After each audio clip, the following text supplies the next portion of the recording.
Sometimes you can see it coming, can't you? You know, like you can see a storm in the distance and you know it's coming. Well, I can anyway, because I often work outside and I like to have to keep an eye on the weather. But imagine yourself in a boat and you're sailing along. Life seems to be going okay, but out on the horizon you can see a storm coming, and you know that it's coming straight at you. You didn't cause the storm. It was simply part of the ebb and flow of being on the ocean. And in that little boat of yours, you wonder, am I going to make it through? You prepare, you get ready, and you hold on tight. And trouble comes. You know it comes. You've been through trouble before, but this storm seems bigger and all-consuming. This will test everything in you. But you look at the only crew member you have, and he is asleep in the back of the boat. Look, he's a wise old sailor. He's an ancient mariner as such that has calloused hands from handling the ropes in many a storm. And he's got an old grey beard and he's all craggly. But just his presence seems to bring calm to your soul. Perhaps he can make it through. He stirs a little, opens an eye, looks over the seas and says, "You'll be all right. Just steer into it and hold on tight." And with that, he kind of yawns, rubs his stubble face and goes back to sleep. Now, you thought, you know, him being Jesus, he would stand up and command the wind and the waves to be still. But not this time. No, you aim into the storm and you hold on tight. Look, I sit with people and listen to their storms, and the most often heard phrases are, "What did I do to deserve this?" or "I didn't deserve this." And both point to a kind of surprise that they have a storm, a full-blown hurricane whirling and stripping at their life, and they look to fate, logic, and God for reasons. A crime happened and therefore a punishment. Reaping what I've sown. Choices and consequences. And look, sometimes there is a connection. You can hardly blame God for a speeding ticket when you drove too fast and were caught. But at other times, it just seems you can't make sense of anything at all. You're just stuck in the middle of the mess, and nighttime is rolling in fast. And Jesus, he still seems to be fast asleep in the corner of the boat. Sorry, this is the hard truth. This was inevitable. It's normal. It's normal to have times of trouble. But it's not what we were made for. And that's what causes so much pain. Good listening helps the storm toss to get through. That's what I've found in my life and in other people's lives.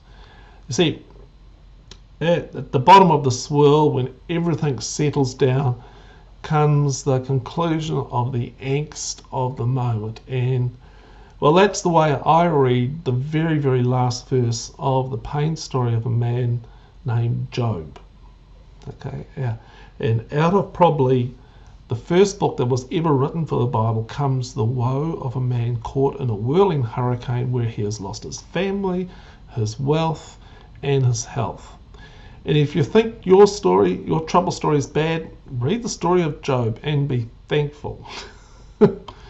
Job is literally sitting in the town's rubbish dump, throwing ashes over himself, and he's picking at his sores. Now read self-harm when you hear picking at his sores. And the last three words of his "I'm in trouble" moan says this: "I'm not at ease, nor am I quiet, but trouble comes." Oh, no, I'm not at ease, nor am I quiet. I have no rest, but trouble comes. It is simply acknowledgement that trouble does come. There is a normality to trouble, okay? Post the time of Garden of Eden tranquility of ease and quiet and rest and, oh, it's lovely. We now live in a world where trouble comes. And I think I have in my nostrils the faint fragrance of a garden where ease and quiet and rest were the norm. I get little morsels of it every day. I soak in them. But I know trouble comes. It will come as sure as the storms at sea. One of the strangely comforting things to say to someone when they're going through trouble is that what they are experiencing is normal. This is not to downplay the struggle or to minimize their pain, but more to say, this is trouble and we can get through it. It's normal that you feel anxious and depressed or overwhelmed or in grief. It's normal for your body to be reacting in this way. It's also normal for your friends and family to not know what to do. It's normal to curse, blame others, project out your pain, run, hide, feel guilt and shame. It's normal to want vengeance. It's normal, but in the long term, not good to stay in that hole. And I often add that I would be concerned that if they weren't feeling these emotions and desires for all that they had been through, it would be abnormal. It brings a strange reassurance to the storm toss that what they're going through isn't strange to you. You know, oh, so this isn't strange? No, this is normal. It's healthy. It brings reassurance that you are in their boat with them, that you know what the trouble is all about, and you can be kind of like a steadying hand on their shoulder as they face the wind. Jesus, the one who knew trouble like no one else, speaks to the storms in our souls. That day when evening came, he said to his disciples, "Let us go over to the other side." Leaving the crowd behind, they took him along just as he was in the boat. There were also other boats with him. A furious squall came up and waves broke over the boat so that it was nearly swamped. Jesus was in the stern, sleeping on a cushion. The disciples woke him and said, "Teacher, don't you care if we drown?" He got up, rebuked the wind and said to the waves, "Be quiet, still." Then the wind died down and it was completely calm.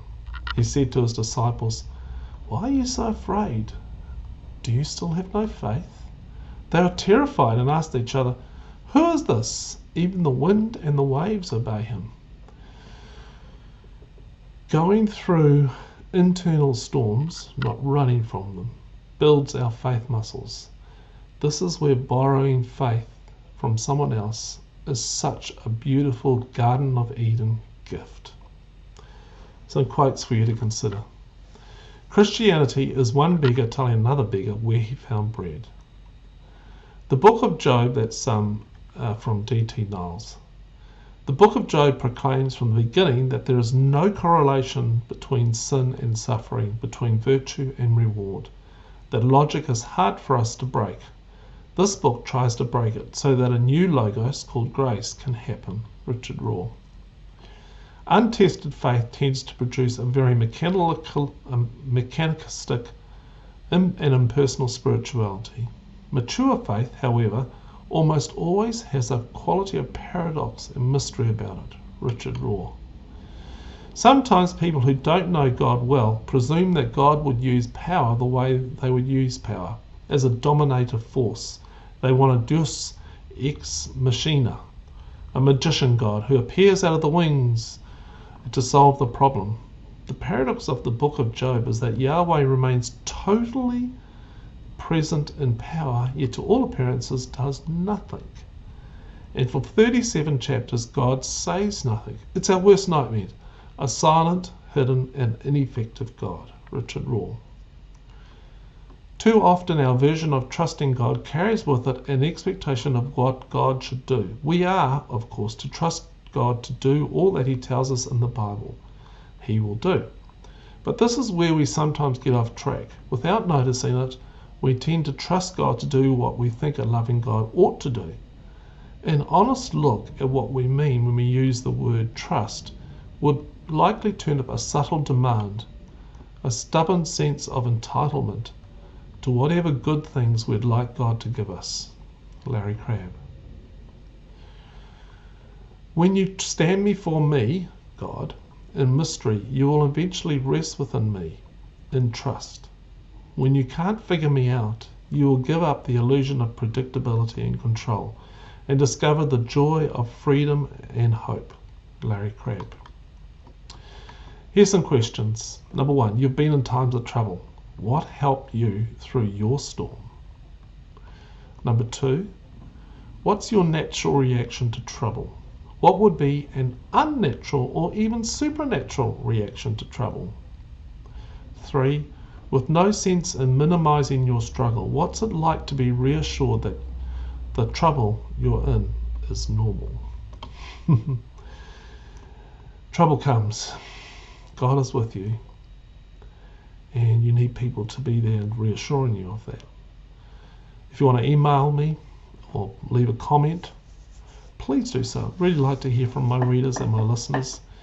If you want to look at any more about this topic, there's lots of links in the show notes. And if you'd like to be part of my the people that regularly give a little bit of money to help pay for this ministry, that would be super. I'll be really thankful for that. There's a link in the show notes to how you can give. But maybe you're in trouble right this moment, and I want you to know that you will get through it. You may well need someone to, stand alongside you and help you, but you will get through it. You're going to be okay. Okay, bye.